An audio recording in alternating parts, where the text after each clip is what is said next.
Artificial intelligence AI ये हमारा भविष्य बना रहा है, इसमें तो कोई शक नहीं। लेकिन एक बड़ा सवाल है कि एआई को बना कौन रहा है और क्या वो सही दिशा में जा रहा है। आज हम गैरी मार्कस की किताब टेमिंग सिलिकॉन वैली की गहराइयों में उतरकर इन्हीं सवालों के जवाब ढूंढेंगे। मैं हूं प्रफुल्ल शर्मा और चलिए मिलकर समझते हैं कि एआई को कैसे हमारे फायदे के लिए काम में लाया जा सकता है, ना कि हमारे खिलाफ। अच्छा, तो इसे समझने के लिए हमने इस पूरी चर्चा को 6 हिस्सों में बांटा है। सबसे पहले हम असल में समस्या क्या है उसे देखेंगे, यानी सिलिकॉन वैली का रास्ता भटकना और आज के एआई की अपनी क्या सीमाएं हैं। फिर हम देखेंगे कि असली खतरे क्या हैं और उसके बाद हम समाधान की तरफ बढ़ेंगे।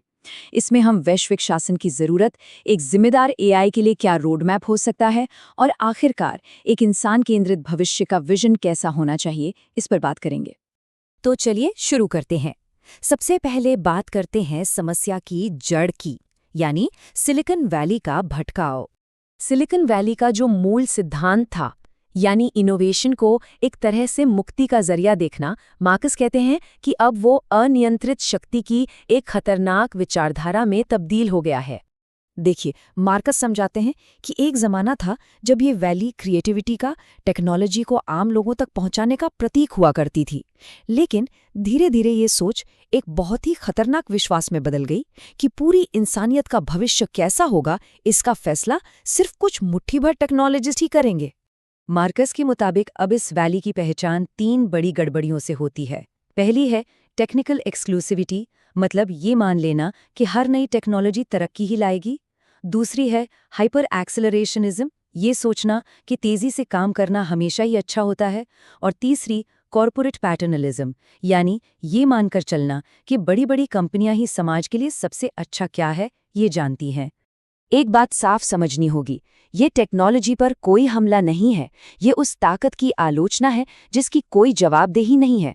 मार्कस असल में चेतावनी दे रहे हैं कि एआई इस पूरे असंतुलन को और भी ज्यादा बिगाड़ देता है। क्यों? क्योंकि अगर एआई फेल हुआ तो उसका असर पूरी दुनिया पर होगा और शायद उसे ठीक भी ना किया जा सके। और यहीं से इस किताब का सबसे जरूरी आइडिया निकल कर आता है। एआई इतना ज्यादा जरूरी है कि इसे अकेले सिलिकॉन वैली के भरोसे नहीं छोड़ा जा सकता। तो ये तो हुई विचारधारा की बात। अब आते हैं समस्या के दूसरे हिस्से पर, और वो है मौजूदा एआई की अपनी तकनीकी सीमाएं। सुनने में तो डीप लर्निंग बहुत प्रभावशाली लगता है भी, लेकिन सच तो ये है कि इसमें कुछ बुनियादी खामियां हैं। और मार्कस कहते हैं कि इन खामियों से मुंह मोड़ लेना या ऐसा दिखाना कि ये है ही नहीं, बहुत खतरनाक हो सकता है। मार्कस यहाँ आज की सबसे बड़ी टेक्नोलॉजी यानी डीप लर्निंग की कड़ी आलोचना करते हैं। वो साफ साफ कहते हैं कि ये सिस्टम्स असल में कॉन्सेप्ट्स नहीं समझते, बस कोरिलेशन समझते हैं। ये कारण नहीं खोजते, सिर्फ पैटर्न का अंदाजा लगाते हैं।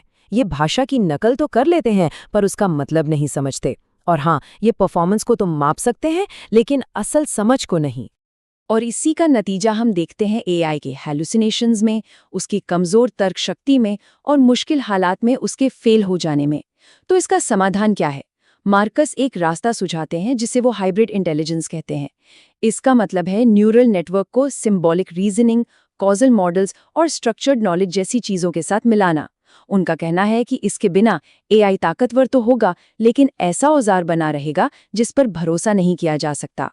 तो ये हमें एक बहुत ही बुनियादी सवाल पर ले आता है कि आखिर आर्टिफिशियल इंटेलिजेंस आज भी दुनिया को असल में समझने में नाकाम क्यों है? इसका जवाब छिपा है समझ के तरीके में। देखिए, हम इंसान दुनिया के मेंटल मॉडल्स बनाते हैं, मतलब हम चीज़ों को, उनके बीच के रिश्तों को और कौन सी चीज़ क्यों होती है इसके नियमों को समझते हैं। लेकिन आज का एआई क्या करता है? वो असलियत की सिर्फ एक स्टैटिस्टिकल शैडो यानी एक सांख्यिकीय परछाई पर काम करता है। और यही वजह है कि एआई अक्सर सच और झूठ में या कारण और असर में फर्क नहीं कर पाता, और ना ही ये बता पाता है कि उसने कोई फैसला क्यों लिया। ठीक है, तो ये तो हो गई एआई की थ्योरेटिकल और टेक्निकल दिक्कतें। अब बात करते हैं उन जोखिमों की जो असल दुनिया में हमारे सामने हैं।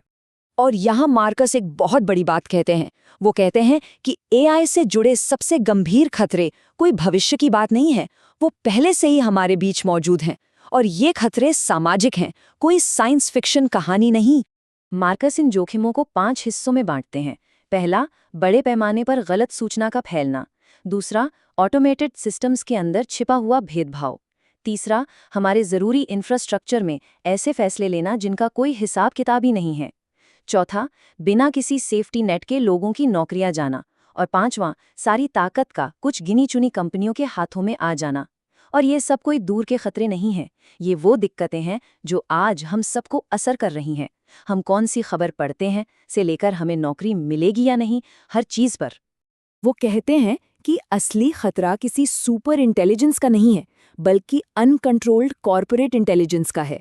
मतलब ऐसे सिस्टम्स जिन्हें बिना किसी देखरेख, बिना किसी पारदर्शिता और बिना किसी सुधार की गुंजाइश के दुनिया में उतार दिया जाता है।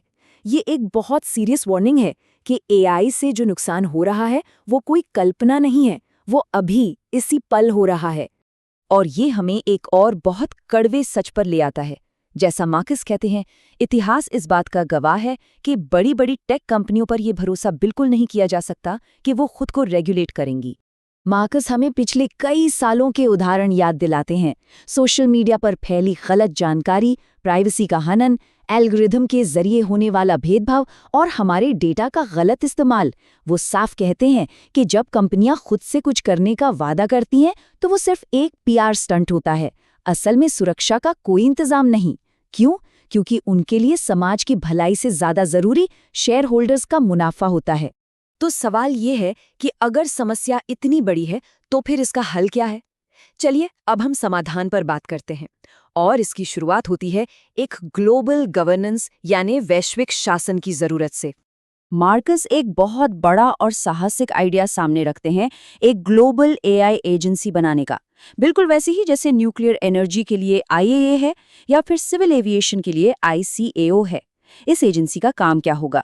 ये सेफ्टी के स्टैंडर्ड्स बनाएगी, जो हाई रिस्क सिस्टम्स हैं उन्हें सर्टिफाई करेगी, इंडिपेंडेंट ऑडिट करेगी, पारदर्शिता को लागू करवाएगी और दुनिया भर में हो रही रिसर्च में तालमेल बिठाएगी। ये तो हुआ ग्लोबल लेवल की बात। अब देखते हैं समाधान का अगला हिस्सा, जो कि है एक जिम्मेदार एआई बनाने के लिए एक ठोस रोड मैप। तो मार्कस एक पूरा रोड मैप देते हैं। इसमें क्या क्या है? ट्रांसपेरेंसी यानी पारदर्शिता, अकाउंटेबिलिटी यानी जवाबदेही, रोबस्टनेस यानी मजबूती ताकि सिस्टम असली दुनिया में काम कर सके, अलाइनमेंट यानी ये पक्का करना कि एआई इंसानी मूल्यों का सम्मान करे, और गवर्नेंस यानी लोकतांत्रिक देखरेख। और वो एक बहुत ज़रूरी बात पे जोर देते हैं कि जिम्मेदार एआई बनाने का मतलब इनोवेशन को रोकना नहीं है, बल्कि लंबे समय तक टिकने वाले इनोवेशन का यही इकलौता रास्ता है। और अब आते हैं समाधान की सबसे आखिरी और शायद सबसे ज़रूरी हिस्से पर, जो हमें एक इंसान केंद्रित भविष्य की ओर ले जाता है। किताब का अंत एक बहुत ही पावरफुल मैसेज के साथ होता है कि एआई का भविष्य क्या होगा ये कोई टेक्नोलॉजी तय नहीं करेगी, ये एक पॉलिटिकल चॉइस है, एक राजनीतिक फैसला है। मार्कस हम सबसे यानी नागरिकों से अपील करते हैं कि हम जवाबदेही की मांग करें। वो सरकारों से कहते हैं कि वो नियम बनाने की क्षमता विकसित करें, और पूरे समाज से ये सवाल पूछते हैं कि हमारे लिए तरक्की का असली मतलब क्या है।